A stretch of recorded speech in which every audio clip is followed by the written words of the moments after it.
China has officially deployed its digital arsenal. Listen to the full version on the official dinarreport.com website and become our supporter on Patreon. Notes from the field by James Hickman, Simon Black, April 22, 2025. By 1970, U.S. commanders in Vietnam were optimistic that they had functionally severed North Vietnamese forces.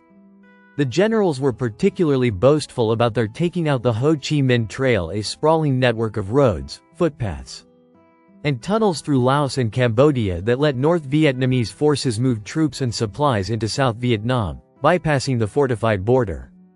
After bombing it into oblivion, a senior U.S. Air Force general declared, "Gentlemen, what we have here is the end of North Vietnam as a viable fighting power."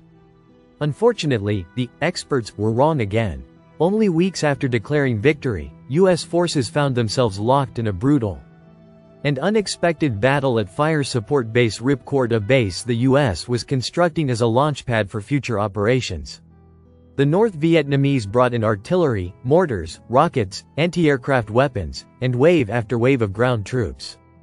All of that firepower, manpower, and ammunition moved hundreds of miles through dense jungle terrain, across borders, and into South Vietnam right under the nose of U.S. air power that had supposedly rendered the Ho Chi Minh Trail defunct. Their ability to move silently helped the Viet Cong guerrillas wage a shadow war of ambushes, sabotage, and infiltration, blending into the population by day and striking by night. The Viet Cong's psychological victories eroded U.S. public support. Morale among American troops declined, and political dissent at home surged. U.S. troops at Fire Support Base Ripcord held out for nearly a month under constant bombardment and ground assaults. But by late July, with casualties mounting, the last Americans were airlifted out under enemy fire. It was a scene that foreshadowed what would play out in Saigon just a few years later as the U.S. abandoned the war. And it was through the use of these guerrilla tactics, distract, disrupt, discourage, dismay, that a substantially weaker force was able to defeat a much more powerful army. China is starting to do the same thing in this economic war with the United States. And they're targeting America's youth. For example, TikTok's Blackout Challenge encourages the app's young users to asphyxiate themselves until they lose consciousness, which led to the death of a 13-year-old California boy in February of this year. A 15-year-old in Oklahoma died from the Benadryl challenge. Concussions and other serious injuries have resulted from the Skullbreaker challenge, where kids prank others by kicking their legs out from under them as they jump. Curiously, Chinese teens haven't succumbed to the same contests. Instead, viral math problems challenging users' problem-solving skills regularly trend on Douyin, China's version of TikTok. One popular influencer is a 12-year-old girl who has gone viral for teaching college-level math, explaining complex problems in a simplified manner. Last week, we got another look at how TikTok figures into China's guerrilla economic warfare arsenal. Chinese influencers began pointing American consumers toward a new app, DHgate, a Beijing-based e-commerce platform that sells items directly from the Chinese factories which manufacture brand-name goods. Their pitch: why pay $120 for name-brand yoga pants when the same exact item, just without a brand label, can be yours for $15? Within days, DHgate exploded in popularity, climbing to the number 2 spot on Apple's App Store in the US, just behind Temu, another Chinese-owned e-commerce app, and ahead of ChatGPT. Yoga pants, handbags, sunglasses, sneakers, you name it, products stripped of their logos and exposed for what they are. Glorified drop-ship Chinese goods with a 700% markup. Of course, the sudden surge in popularity wasn't organic, it was orchestrated.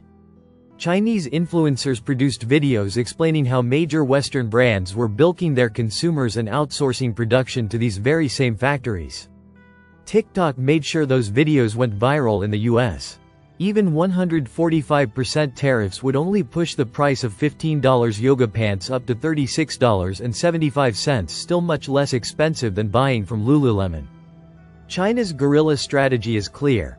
They want US consumers to question who is the enemy, the ones selling you affordable clothing, or the ones increasing your cost of living. This drives a wedge between consumers and the US government. Why would my government prevent me from buying affordable goods?